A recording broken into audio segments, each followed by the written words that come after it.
जल जलालहू ओ मुंहिंजा करीम रब अॼु साईं ग़ुलाम सरवर नारे जो साईं घर में तुझे महबूब जी लख सलवात पढ़ाई अॼु को नारे जो साहब जो ख़ैर पंहिंजी बारगाह इलाही में उहद जबल जेॾो लिखण क़बूल फरमा।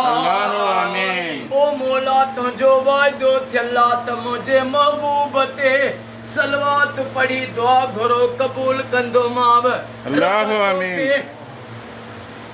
रब तो के तुझे महबूब जो वास्तो थी इमाम हसन हुसैन जो वास्तो थी साईं ज़ाहिद हुसैन चना साईं के सेहत ऐं वॾी हयाती अता फरमा। साईं ज़ाहिद साईं ते जेके भी मुश्किलात हुन उहे दूर फरमा। साईं ग़ुलाम सरवर नारे जो साईं के साईं जे बचड़न के क़यामत ताईं आबाद फरमा। रब अॼु असां जुमले जेके भी दुआ में वेठा आहियूं अल्लाह तो के वास्तो वा इमाम हुसैन जी नंढड़ी न्याणी अम्मा मासूम बीबी सकीना जो वास्तो थी अॼु असां सभिनी जा मन जा मुंझारा अल्लाह असां ते जेके मुश्किलात उहे सभिनी तो दूर फरमा। सभिनी जा बच्चा घर आबाद फरमा। हुसैन बख्श पढ़ियो साईं जा काजी शेर मोहम्मद साईं जा बच्चा घर आबाद फरमा।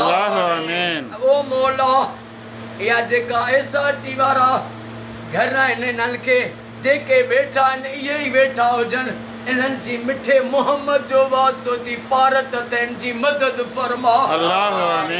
रब जेके बीमार आहिनि उन्हनि खे शफा अता फरमा। बे औलादनि खे औलाद अता फरमा। बेरोज़गारनि खे रोज़ी अता फरमा।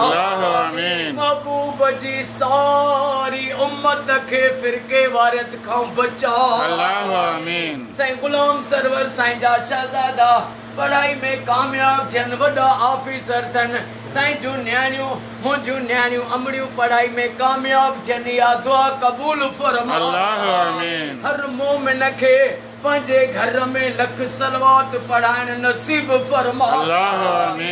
इन्नल्लाह व मलाइकतहू युसल्लूना अलल नबी हक़ नबी या रसूल या अय्युहल्लज़ीना आमनू सल्लु अलैहि व सल्लिमू तस्लीमा। अल्लाहुम्मा सल्लि अला मुहम्मद व आले मुहम्मद ला इलाहा इल्लल्लाह मुहम्मदुर रसूलुल्लाह नारे हैदरी।